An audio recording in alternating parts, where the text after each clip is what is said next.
My daughter looked me in the eye and said, "If you won't cook and clean for us every day, then pack your bags." Her words sliced through me like glass. I stood in the middle of her living room, a place that used to feel warm, but now every wall felt like it was closing in. This wasn't my home anymore. I was just a guest, an unwelcome one. I swallowed hard, trying to keep my voice steady. "Anna, I'm your mother. I came here to spend time with you, not to become your maid." She crossed her arms, her eyes cold. "Then contribute. Either you work or you go. It's that simple." My chest tightened.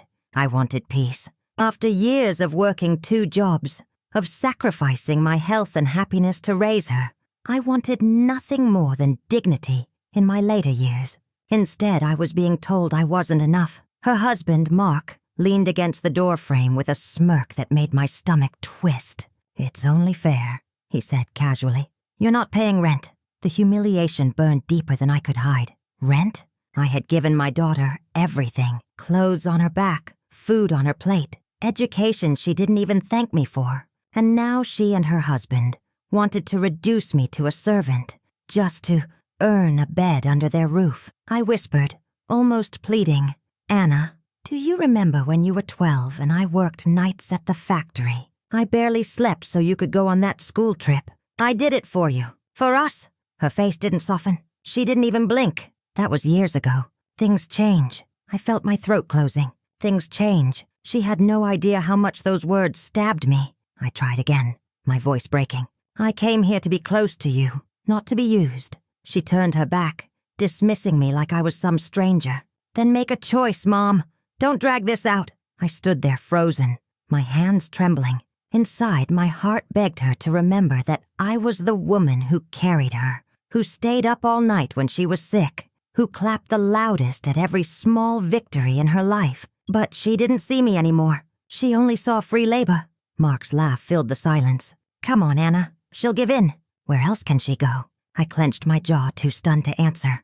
My daughter had just pushed me into a corner, and my son-in-law mocked me for it.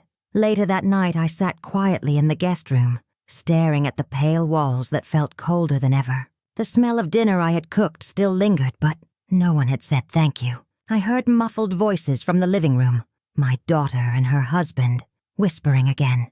Curiosity pulled me closer to the cracked door.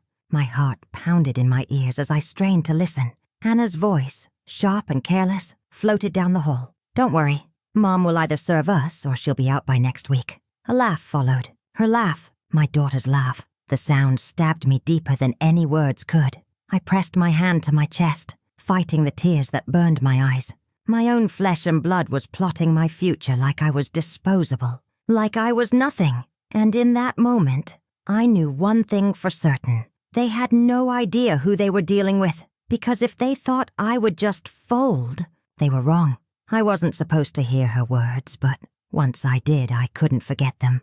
The house was silent that night, except for the hum of the refrigerator. I slipped into the kitchen for a glass of water, moving quietly so I wouldn't disturb anyone. But then I froze. Voices carried from the living room. Anna's tone was sharp, careless, the same tone she used earlier when she threatened to throw me out. "She'll either serve us, or she'll be out by next week." The words echoed in my head, refusing to fade. I stood in the dark, gripping the edge of the counter as my heart pounded. Did she truly mean it? Was I nothing more than cheap labor in her eyes? I stayed hidden, listening, my breath shallow. Mark's laugh rang out. "Your mom is cheaper than a housekeeper. At least with her, we don't have to pay by the hour." The cruelty stung, but I kept silent. Then Anna snapped back. "She owes me. I raised myself when she was working all those nights. Now it's her turn to give back." My knees nearly buckled. Owes her? Every night shift, every blister on my hands, every tear I swallowed so she could have shoes on her feet and food in her mouth. Was that nothing but debt in her eyes? I pressed my fist to my mouth, forcing myself not to cry. They thought I was asleep, that I couldn't hear them, but I heard every single word. The next morning, I noticed the bills stacked on the counter. Electric, gas, overdue credit cards, all with red stamps shouting, "Past due." My daughter and her husband weren't struggling because of me. They were drowning in debt because of their own laziness. I realized then why they wanted me to cook and clean. It wasn't about family. It was about saving money. Every meal I made, every chore I did, spared them from hiring help. I wasn't living with them out of love. I was their cost-cutting strategy. At breakfast, Anna avoided my eyes while scrolling through her phone. Mark leaned back in his chair, sipping coffee like a king. I placed a plate in front of them, my hand steady though my stomach churned. "Thanks, Mom," Mark said with a smirk that told me he didn't mean it. I stayed quiet, but inside I was making a decision. If they were plotting against me, I needed proof. That day, while they were out, I walked through the house carefully. I noticed the little things. My daughter's new designer purse tossed on the couch, receipts for expensive dinners, online shopping boxes piled by the door. They weren't broke, they were reckless, and I was the one paying the price. I began keeping notes in a small notebook I hid under my pillow. Every insult, every time they ordered me around, every cruel whisper I overheard. I wrote it all down. One evening, while tidying up the living room, I noticed a drawer, half open in Anna's desk. Something white stuck out from the pile of papers inside. My fingers hesitated. If I looked, there was no turning back. I pulled the drawer wider. Bills, notices, scattered letters, and then one official envelope that caught my eye. I unfolded it slowly, my hands shaking. The words leapt at me like fire. "Property deed!" I scanned down the page. My heart stopped. Her name. Only her name, not mine, not ours, just hers. The walls seemed to close in around me. I had given everything to that house. My savings, my trust, my life. And now, on paper, I didn't exist at all. I clutched the deed, my eyes burning, my chest tight. She hadn't just threatened to erase me. She already had. And in that moment, I knew. This wasn't just about chores or respect. This was about being erased from my own life. The paper cut into my hand, but what hurt more was seeing my name missing. I sat in the living room with the deed spread out on the table. The sunlight streamed across it, cold and merciless, highlighting the truth I couldn't deny. My name wasn't there, only Anna's. It felt like someone had scooped me out of my own life and erased me, leaving behind nothing but an empty space. When Anna walked in, I held up the paper with trembling hands. "What is this? Why is my name not on the deed?" She barely glanced at it before shrugging. "That's the house deed. What's the problem?" "The problem," I said, my voice rising, "is that this was supposed to be ours. I gave you money to help with this house. You told me we were building it together." She laughed, a sharp, dismissive sound that made my skin crawl. "Mom, don't be dramatic. The house was always mine.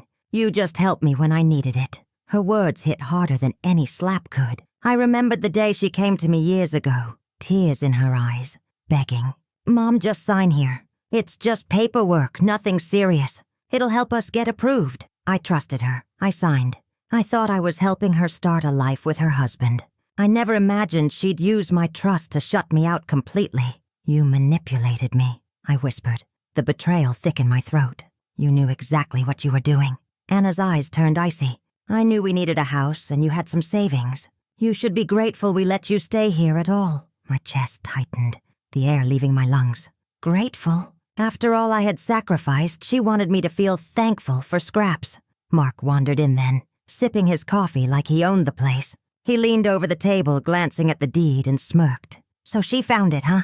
I turned to him, fury simmering under my grief. "I gave up my savings for you both. Every dime I had set aside for my future, for my security. I put it into this house." Mark tilted his head, his smirk never fading. "Then keep working. Earn your keep. It's not that complicated." The room spun for a moment.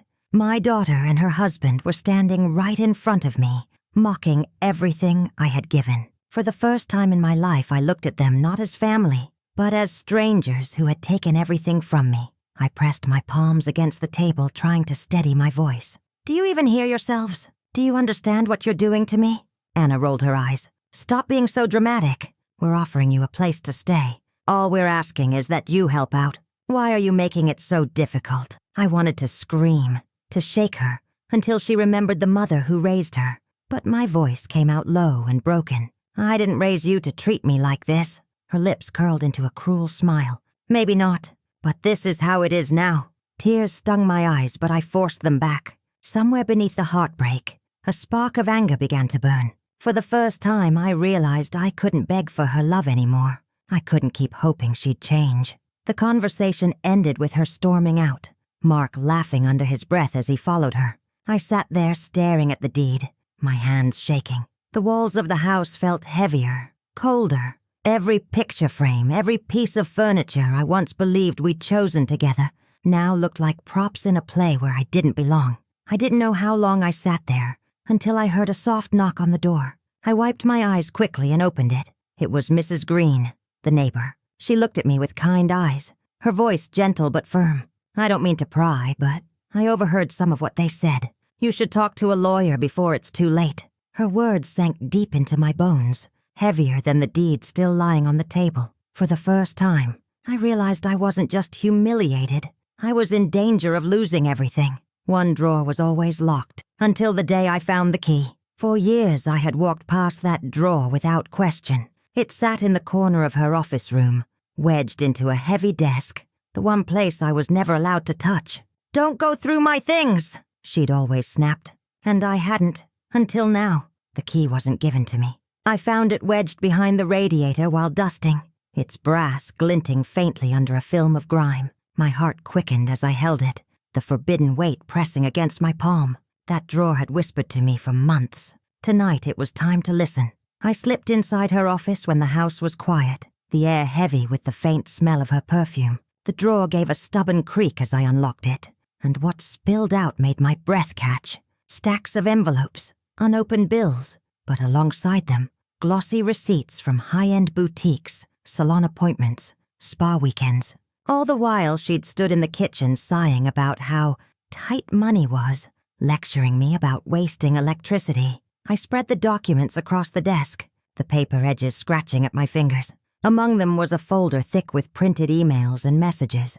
My stomach twisted as I scanned through. Her words glared back at me. "Mom does everything. Cooking, cleaning, laundry. Free labor, lol. As long as she's here, we don't need a housekeeper. I can stretch her pension. She'll never notice." The cruel casualness of it left me dizzy, my own daughter. My flesh and blood. Every word was proof that what I'd felt wasn't paranoia. It was truth. A voice called faintly from outside the door. My son-in-law. "Did you check if your mom cooked yet?" Her answer was light, dismissive, the kind that stung more than shouting. "She'll do it. She always does." I froze, clutching the papers against my chest. My pulse thundered in my ears. If either of them opened the door now, I'd be caught. Quietly, I slid the most damning files into a canvas tote bag I'd hidden under my sweater. My hands trembled, not from fear anymore, but from something sharper. This was evidence. This was my voice when they tried to silence me. For the first time in weeks, I felt a surge of power. My life hadn't been erased. They couldn't hide the truth if I had it in black and white. I tucked everything back into the drawer and locked it, slipping the key into my apron pocket just as the hallway floorboards creaked. I hurried into the kitchen, putting on the kettle as if I'd been there all along. That night, when they were asleep, I spread the copied files across my bed. Lavish vacations, luxury handbags, even payments to a secret savings account, all while she claimed she could barely keep the lights on. Every page fueled the fire in me. The next morning, I dialed the number the neighbor had whispered to me. The lawyer's office answered with brisk professionalism. My voice shook, but I pushed through. "Yes, I'd like to schedule an appointment. It's about property and family matters." When they confirmed the time, a small, steady flame of hope ignited inside me. For once, I wasn't just enduring. I was preparing, but hope can be dangerous if discovered too soon. The door creaked open. My daughter stood in the frame, her eyes narrowing as she took in the scattered papers on my bed. "What are you doing?" she asked, her voice suspicious, the sweetness of her tone sharp as glass. My breath caught. The lawyer's appointment still echoed in my ears. The copied files lay within her line of sight. If she came closer, everything would unravel before I had a chance to act.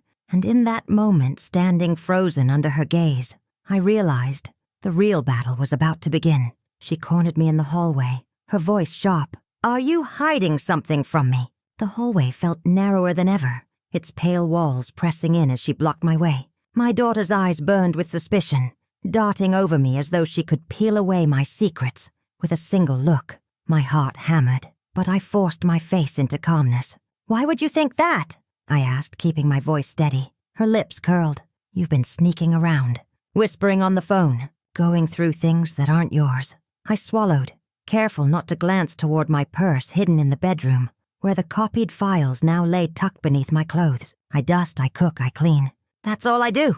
She stepped closer, the sharp scent of her perfume stinging my nose. Don't play innocent.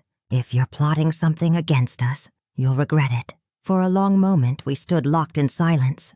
I wanted to shout the truth, to throw her own words back in her face, but I knew better. Too soon. And she'd strike first. Instead, I softened my expression. You're imagining things. Her eyes narrowed, but she didn't back down. Fine. If you want honesty, here it is. She crossed her arms. You have 1 week. Either you accept your place here, do the work we need, keep things running, or you're out. The words hit like cold water, though I'd already guessed. My throat tightened. 1 week? Yes. Her voice was casual, cruel in its lightness. And don't think I'm bluffing. We already have someone ready to move into your room. Young, pays on time, no complaints. Unlike you, it was the confirmation I dreaded, spoken without shame. My home, my years of sacrifice, reduced to a rental opportunity. I steadied myself, straightening my back. So that's what I am to you? A burden to be replaced? She shrugged. If you don't like it, leave. Simple. My son-in-law's voice echoed faintly from the living room. What's taking so long? Did you tell her? Her head tilted toward him before snapping back to me. If you don't choose, I'll make the choice for you. The old me might have broken then, begged for mercy, tried to reason, but something inside had shifted. I no longer saw her as the daughter I once raised. I saw her as an opponent, one who underestimated me. I let the silence stretch, watching her face twist in impatience. Finally I spoke, calm but firm. We'll see. Her mouth opened, but I brushed past her before she could retort, moving into the kitchen as though nothing had happened. Behind me, I felt her glare burrowing into my back. I busied myself with the kettle, the clatter of cups covering the tremor in my hands. Each second was precious now. 7 days. No fewer if she grew restless. I couldn't slip. Not once. That night, after they had gone to bed, I crept back into my room. My purse sat on the chair, plain and unassuming. I opened it slowly, pressing my fingers against the papers hidden inside. My proof, my weapon. I tucked it deep beneath the lining, securing it with safety pins so it wouldn't fall out even if they searched me. My pulse steadied as I worked. They thought I was cornered, trapped with no escape, but I still had choices. I still had time. The hallway outside creaked faintly, and I froze. Their voices drifted through the walls, muffled but sharp enough to catch pieces. She'll cave, my daughter muttered. If not, my son-in-law replied, she's gone. By Sunday. A cold shiver ran through me, but instead of fear, I felt a strange calm settle in. Their deadline was their mistake. They believed they had power, but the clock was ticking for them too. I pressed the purse shut and slid it under my pillow, my hand resting on it like a secret promise. The week ahead would decide everything, and I was ready. The judge's gavel cracked, and for the first time my daughter looked nervous. The sound echoed through the small courtroom, sharp and final, like the shattering of chains. I sat at the plaintiff's table, hands trembling against the polished wood.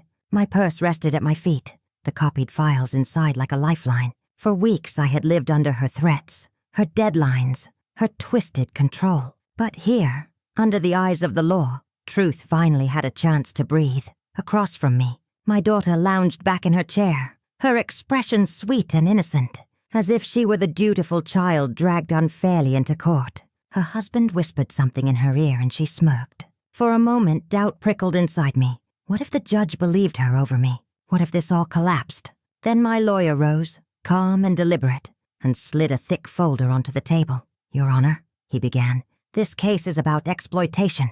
A daughter who used her own mother as unpaid labor while systematically erasing her from the home she once sacrificed everything for. My chest tightened, but I kept my eyes steady. The judge nodded. Proceed. The first exhibit was placed before him. Copies of the financial transfers. Dates, signatures, withdrawals. Page after page, showing how my pension had been siphoned, how savings had vanished under the guise of helping her family. My daughter's voice cut through the air. She's lying. I was helping her. She signed everything willingly. She just doesn't remember. The judge peered at her, unimpressed. My lawyer didn't flinch. The documents say otherwise. He turned another page, revealing the messages. The words I had once read alone in the silence of her office now filled the courtroom. Mom does everything. Free labor, Lowell. I can stretch her pension. She'll never notice. As long as she's here, no housekeeper needed. Each line landed like a hammer. My daughter's face flushed red, her composure cracking as she stammered, "Those were jokes. Private words taken out of context." But the damage was done. The courtroom shifted. Even her smirk faded, replaced by the tight lines of panic. Finally, it was my turn to speak. I rose, gripping the edge of the table to steady myself. My knees shook, but when I opened my mouth, my voice was stronger than I expected. "I was her mother," I said softly, letting the silence carry my words. "Not her servant." I looked at the judge, then at her. I worked my whole life so she could have more than I did. I gave her my savings when she asked. I believed her promises, and in return, she locked me into a role where I was nothing but her maid, her cook, her source of money. She erased me from my own home. My daughter slammed her hand against the table. "She's twisting everything." I took care of her. I gave her a roof over her head. I turned toward her, finally meeting her eyes. My voice didn't waver. "A roof built on lies. A roof you tried to push me out from." The judge raised a hand, silencing the room. He studied the papers again, his brow furrowed.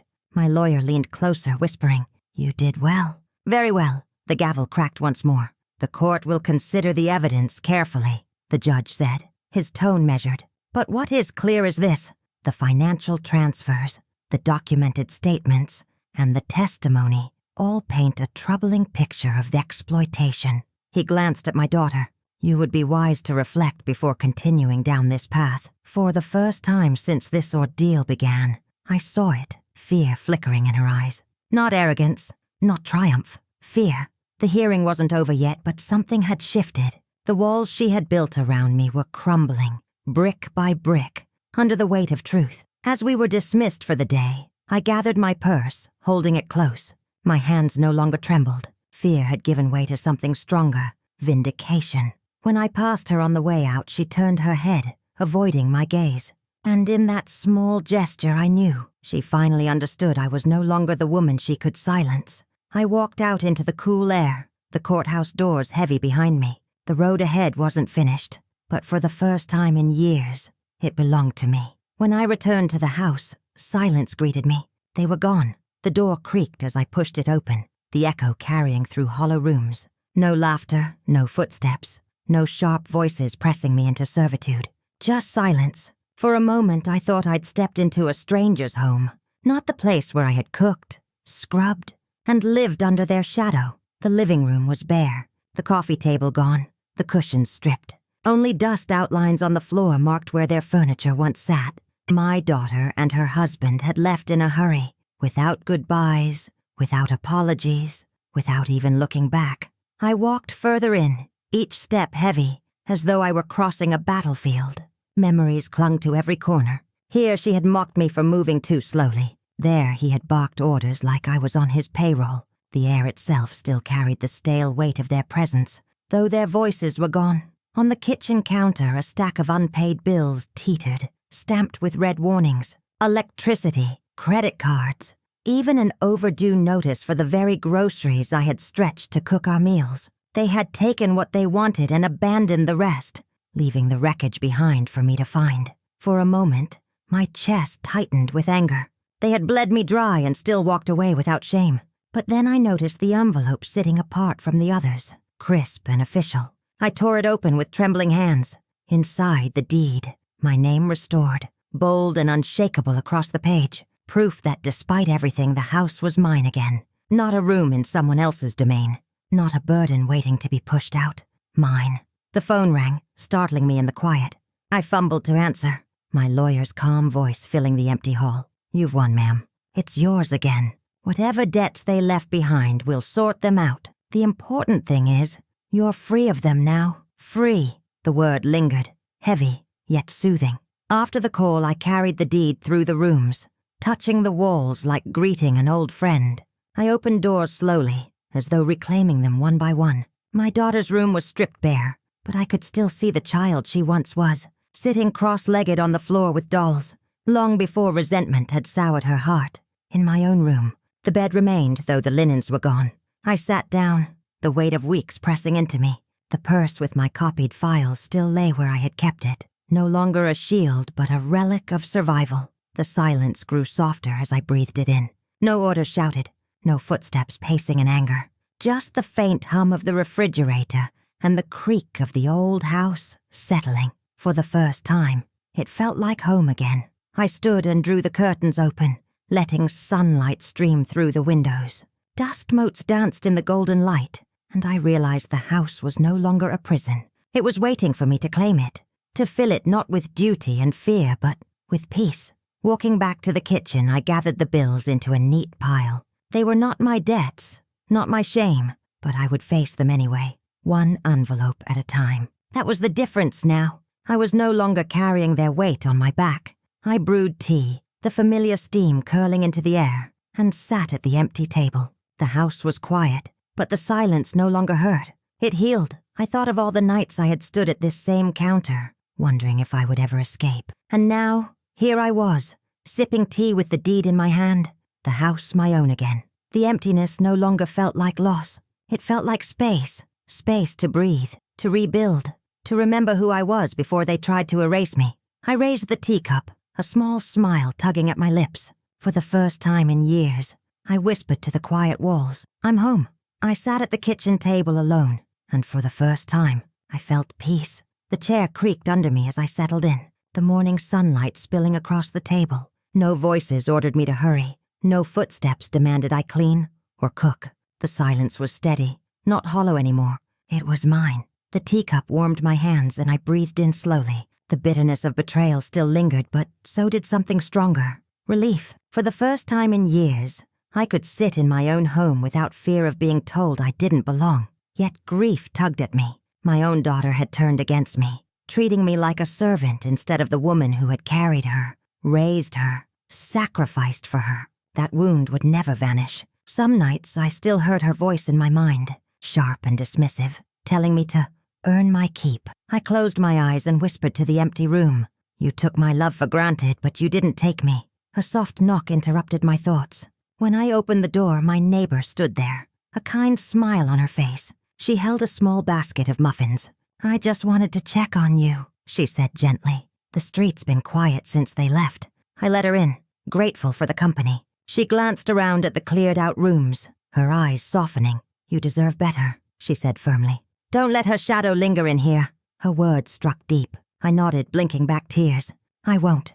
Not anymore." Over muffins and tea we talked. Not of betrayal, but of the little things. The weather, the garden, her grandchildren. Simple human conversation, the kind that had been missing for too long. When she left, the house didn't feel empty again. It felt lighter. That night I walked through the rooms once more. Where anger and sorrow had lived, I imagined warmth and life returning. I knew I didn't want to rattle around these walls alone forever. Not in silence, not in fear. The next morning I made a choice. I posted a small notice at the community center. Room for rent. Quiet, respectful tenant only. My house, my rules. This time no one would erase me. No one would take without giving. A week later, a young nurse came to see the room. She looked around carefully, then turned to me with an honest smile. "I'm looking for a safe place," she said, "and I promise I'll respect your home." Those words, "respect your home," were more valuable than any rent she could pay. I felt something settle in my chest. This wasn't about money. It was about dignity, about choosing who entered my life, on my terms. We shook hands, and for the first time in a long time, I felt not used, not erased, but seen. That evening, I sat again at the kitchen table, the deed on the counter, the rooms filled with quiet hope. Family, I realized, isn't always who shares your blood. It's who respects your heart, your effort, your worth. My daughter had taken so much from me, but she hadn't taken that truth. She never could. I lifted my teacup high, as if toasting the empty room. This is my home, my life, and my dignity restored. The walls seemed to breathe with me, steady and strong. And for the first time in years, I wasn't afraid of tomorrow. In the end, I learned that dignity and accountability always win over greed. My daughter tried to erase me, but she couldn't erase the truth. I stood my ground, and I reclaimed not only my home, but my self-respect. What would you have done in my place? Share your thoughts below. And don't forget to subscribe for more true life stories.